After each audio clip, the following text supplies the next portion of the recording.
स्वागत है। दोस्तों, आज का ये वीडियो बहुत ही महत्वपूर्ण है। जीवन में बहुत सारी समस्याओं से जूझ रहे हो तो आज की इस वीडियो में एक कहानी के माध्यम से हम एक ऐसे व्यक्ति को देखेंगे जो अपने जीवन में बहुत सारी समस्याओं से जूझ रहा था। उसे लगता था कि मानव जीवन बहुत कष्टदायक है। वो सोचता था कि पशु का जीवन इंसानों से बेहतर है क्योंकि उन्हें इतनी समस्याएं झेलनी नहीं पड़ती। हम इंसानों को सदा चिंताएं सताती रहती हैं और वे आनंद से जीवन जीते हैं। एक दिन वो मार्ग में बहुत तेजी से आगे बढ़ रहा था। तभी अचानक वो दूसरे व्यक्ति से टकरा गया। इस पर वो दूसरा व्यक्ति क्रोधित होकर कहता है, अरे जानवर हो क्या? तुम्हें दिखाई नहीं देता? एक सांड की तरह लगातार आगे बढ़ते जा रहे हो। इस पर वो पहला व्यक्ति कहता है, काश आप जो कह रहे हैं वही सत्य होता, लेकिन दुर्भाग्यवश मैं एक मनुष्य हूं। उस पहले व्यक्ति के मुख से यह सुनकर उस दूसरे व्यक्ति का क्रोध शांत हो गया।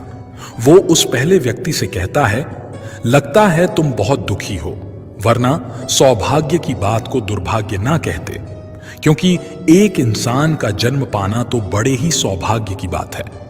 मनुष्य का जीवन बड़ी कठिनाइयों से मिलता है और तुम हो कि एक जानवर होना चाहते हो। तभी वो पहला व्यक्ति कहता है, मित्र, क्या आपने कभी किसी जानवर को आत्महत्या करते हुए देखा है? क्या आपने कभी किसी जानवर को किसी दूसरे जानवर को धोखा देते हुए देखा है? क्या आपने किसी जानवर को अपने अतीत या फिर अपने भविष्य के लिए परेशान होते हुए देखा है? ऐसे में मनुष्य का जीवन भला सौभाग्य की बात कैसे हो सकती है? इससे अच्छा तो पशुओं का जीवन ही है।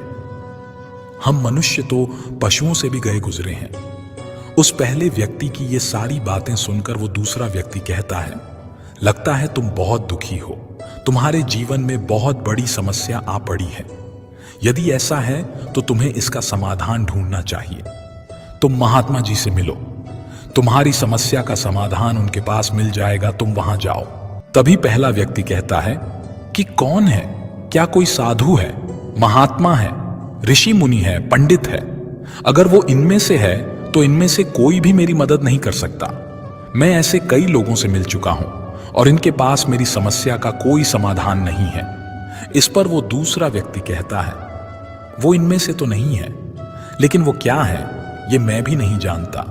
बस मैं इतना ही जानता हूं कि जो भी उनके पास जाता है वो उनकी सभी समस्याओं का समाधान बड़ी सरलता से कर देते हैं। उस दूसरे व्यक्ति की बात सुनकर पहले व्यक्ति को लगा कि उसे भी महात्मा बुद्ध से मिलना चाहिए। उसने उस दूसरे व्यक्ति से कहा, ठीक है भाई, अगर तुम कहते हो तो मैं एक बार उनसे भी मिल लेता हूं, उन्हें भी देख लेता हूं कि उनमें आखिर ऐसी क्या बात है जो लोगों की समस्याओं का समाधान बड़ी सरलता से कर देते हैं। इतना कहकर वो व्यक्ति अगले ही दिन महात्मा को ढूंढने के लिए निकल पड़ा। लगातार 3 दिन की यात्रा करने के बाद आखिरकार वो उस महात्मा के पास जा पहुंचा। जब वो महात्मा के करीब पहुंचा तो उसने देखा कि महात्मा अपने सभी शिष्यों को उपदेश दे रहे थे। महात्मा कह रहे थे, इस पृथ्वी पर उपस्थित हर किसी का जीवन बहुत कीमती है, परंतु मनुष्य जीवन अनमोल है। इसका उपयोग कर मनुष्य जीवन के उच्चतम शिखर तक पहुंच सकता है और इसी मनुष्य जीवन के कारण हम मनुष्य पशुओं से नीचे भी आ सकते हैं। महात्मा का ये उपदेश समाप्त होते ही वहां पर जो भी लोग बैठे हुए थे वो वहां से चले गए। तभी वो व्यक्ति महात्मा के पास पहुंचा और वो महात्मा को प्रणाम करके कहता है, हे गुरुदेव, आप कहते हैं कि हम मनुष्य का जीवन अनमोल है। आखिर हम मनुष्य के जीवन में ऐसी क्या बात है? हम मनुष्य के जीवन में कीमती जैसा क्या है? हम चिंता करते हैं, परेशान रहते हैं, हम अपने भविष्य के लिए हमेशा चिंतित रहते हैं। ऐसे ही हजारों प्रकार की समस्याएं हम मनुष्य के जीवन में चलती रहती हैं। लेकिन आप क्या जाने, आप तो एक साधु हैं। आपने तो ये सारी चीजें त्याग दी हैं और इसीलिए शायद आप ये सारी बातें बड़ी आसानी से कह सकते हैं। मुझे तो यही लगता है कि मनुष्य का जीवन बहुत ही कठिन है, हमें इसे समाप्त कर लेना चाहिए। आपने कभी पशुओं को देखा है? ना तो वो चिंता करते हैं, ना ही उन्हें किसी तरह की तकलीफ होती है, ना ही वो कोई परेशानी में रहते हैं। वो तो अपना जीवन मौज मस्ती में जीते हैं, ना ही उन्हें अपने भूतकाल की चिंता होती है और ना ही भविष्य की। ना ही वो किसी को धोखा देते हैं और ना ही किसी से शिकायत करते हैं। वो तो बस अपना जीवन जीते रहते हैं। और वहीं दूसरी तरफ हम मनुष्य का जीवन ठीक इसका उल्टा है। मुझे तो यही लगता है कि मनुष्य का जीवन पशु के जीवन से भी बदतर है। मनुष्य जीवन एक श्राप है जो हमें मिला है।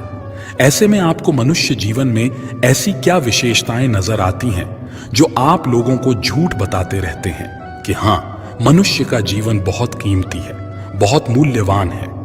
इस दौरान महात्मा उस व्यक्ति की सारी बातें ध्यानपूर्वक सुन रहे थे और वो उसकी मनोदशा को समझ रहे थे। आखिर में महात्मा मुस्कुराते हुए उस व्यक्ति से कहते हैं, तुम अपने जीवन के संघर्षों से भाग रहे हो। यदि तुम संघर्ष करोगे ही नहीं तो जीवन सफल कैसे बनेगा? और जब हम संघर्षों से भागते हैं तो हमारा जीवन दूसरों के अधीन हो जाता है और फिर हमें दूसरों के अनुसार ही चलना पड़ता है। इसलिए हमें अपने जीवन के लिए संघर्ष तो करना ही पड़ता है।